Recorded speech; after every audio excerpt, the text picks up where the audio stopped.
Sa gitna po ng patuloy na hamon sa bansa, muling ipinapakita na mas mahalaga ang pagkakaisa kaysa sa politika.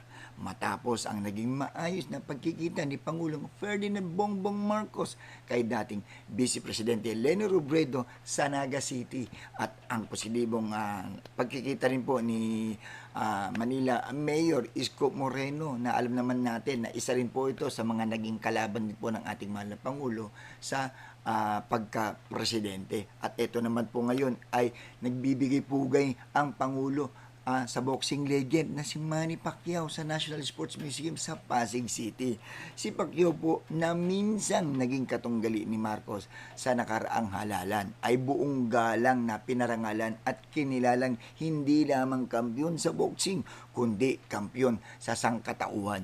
Ang kanilang maayos at magalang na paghaharap sa isa't isa ay malinaw na patunay na kanyang isinantabi ang politika kung ang layunin ay ang mataas na kapakanan ng bayan. Ipinapakita po ng mga tagpong ito na higit sa anumang pagkakaiba sa politika, ang tunay na malagay ang pagkakaisa para sa kapakanan po ng bawat Pilipino.